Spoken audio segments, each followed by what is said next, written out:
En lo alto de una colina que se alzaba en un jardín encantado, rodeado por altos muros y protegido por poderosos hechizos, manaba la fuente de la buena fortuna. El día más largo del año, durante las horas comprendidas entre el amanecer y el ocaso, se permitía que un solo desdichado intentara llegar hasta la fuente, bañarse en sus aguas y gozar de buena fortuna por siempre jamás. El día señalado, antes del alba, centenares de personas venidas de todos los rincones del reino se congregaron ante los muros del jardín. Hombres y mujeres, ricos y pobres, jóvenes y ancianos, con poderes mágicos y sin ellos, se reunieron allí de madrugada, todos confiados en ser el afortunado que lograra entrar en el jardín. 3 brujas, cada una con su carga de aflicción, se encontraron entre la multitud y se contaron sus penas mientras aguardaban el amanecer. La primera, que se llamaba Asha, padecía una enfermedad que ningún sanador había logrado curar. Confiaba en que la fuente remediara su dolencia y le concediera una vida larga y feliz. A la segunda, Alceda, un hechicero perverso le había robado la casa, el oro y la varita mágica. Confiaba en que la fuente reparara su impotencia y su pobreza. La tercera, Amata, había sido abandonada por un joven del que estaba muy enamorada y creía que su corazón nunca se repondría. Confiaba en que la fuente aliviara su dolor y su añoranza. Tras compadecerse unas de otras por sus respectivos padecimientos, las 3 mujeres decidieron que, si se presentaba la oportunidad, unirían sus esfuerzos y tratarían de llegar juntas a la fuente. Cuando los primeros rayos de sol desgarraron el cielo, se abrió una grieta en el muro. La multitud se abalanzó hacia allí. Todos reivindicaban a gritos su derecho a recibir la bendición de la fuente. Unas enredaderas que crecían en el jardín, al otro lado del muro, serpentearon entre la muchedumbre y se enroscaron alrededor de la primera bruja, Asha. Esta agarró por la muñeca a la segunda bruja, Alceda, quien a su vez se aferró a la túnica de la tercera, Amata. Y Amata se enganchó en la armadura de un caballero de semblante triste que estaba allí montado en un flaco rocín.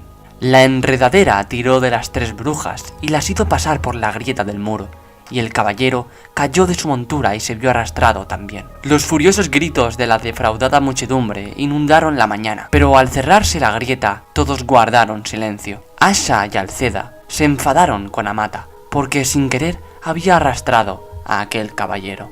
En la fuente solo puede bañarse una persona. Como si no fuera bastante difícil decidir cuál de las 3 se bañará. Solo falta que añadamos a uno más. Sir Desventura, como era conocido el caballero en aquel reino, se percató de que las 3 mujeres eran brujas.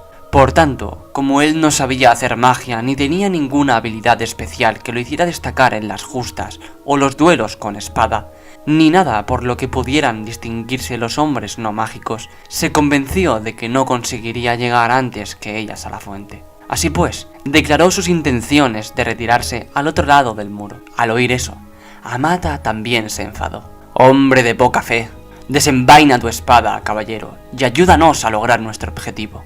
Y así fue como las 3 brujas y el taciturno caballero empezaron a adentrarse en el jardín encantado, donde a ambos lados de los soleados senderos crecían en abundancia extrañas hierbas, frutas y flores. No encontraron ningún obstáculo hasta que llegaron al pie de la colina en cuya cima se encontraba la fuente. Pero allí, enroscado alrededor del pie de la colina, había un monstruoso gusano blanco, abotagado y ciego. Al acercarse las brujas y el caballero, el gusano volvió su asquerosa cara hacia ellos y pronunció estas palabras: «Entregadme la prueba de vuestro dolor».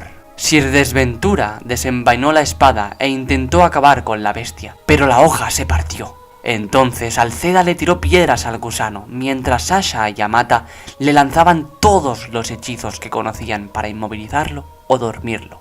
Pero el poder de sus varitas mágicas no surtía más efecto que las piedras de su amiga o la espada del caballero, y el gusano no los dejaba pasar. El sol estaba cada vez más alto y Asha, desesperada, rompió a llorar. Entonces el enorme gusano acercó su cara a la de Asha y se bebió las lágrimas que resbalaban por sus mejillas. Cuando hubo saciado su sed, se apartó deslizándose suavemente y se escondió en un agujero del suelo. Las 3 brujas y el caballero, alegres porque el gusano había desaparecido, empezaron a escalar la colina, convencidos de que llegarían a la fuente antes del mediodía. Pero cuando se encontraban hacia la mitad de la empinada ladera, vieron unas palabras escritas en el suelo: «Entregadme el fruto de vuestros esfuerzos». Sir Desventura sacó la única moneda que tenía y la puso sobre la ladera, cubierta de hierba, pero la moneda echó a rodar y se perdió. Los 4 siguieron ascendiendo, pero aunque caminaron varias horas, no avanzaban ni un solo metro. La cumbre no estaba más cerca y seguían teniendo delante aquella inscripción en el suelo. Estaban muy desanimados porque el sol ya había pasado por encima de sus cabezas y empezaba a descender hacia el lejano horizonte. No obstante, Alceda andaba más deprisa y con paso más decidido que los demás, y los instó a que siguieran su ejemplo, aunque no parecía que con ello fueran a alcanzar la cumbre de la colina encantada. «Ánimo, amigos, no os rindáis», los exhortó secándose el sudor de la frente. Cuando las relucientes gotas de sudor cayeron al suelo, la inscripción que les cerraba el paso se esfumó y comprobaron que ya podían continuar subiendo. Alentados por la superación de ese segundo obstáculo, siguieron hacia la cima tan deprisa como les era posible, hasta que por fin vislumbraron la fuente, que destellaba como un cristal en medio de una enramada de árboles y flores. Sin embargo, antes de llegar encontraron un arroyo que discurría alrededor de la cumbre, cerrándoles el paso. En el fondo del arroyo, de aguas transparentes, había una piedra lisa con esta inscripción: «Entregadme el tesoro de vuestro pasado». Sir Desventura intentó cruzar el arroyo tumbado sobre su escudo, pero este se hundió. Las 3 brujas lo ayudaron a salir del agua y luego intentaron saltar a la otra orilla, pero el arroyo no se dejaba cruzar. Y mientras tanto el sol seguía descendiendo más y más, así que se pusieron a reflexionar sobre el significado del mensaje escrito en la piedra. Y Amata fue la primera en entenderlo. Agarró su varita, extrajo de su mente todos los recuerdos de momentos felices compartidos con el joven del que estaba enamorada y que le había abandonado, y los vertió en el agua. La corriente se llevó sus recuerdos y en el arroyo aparecieron unas piedras que formaban un sendero.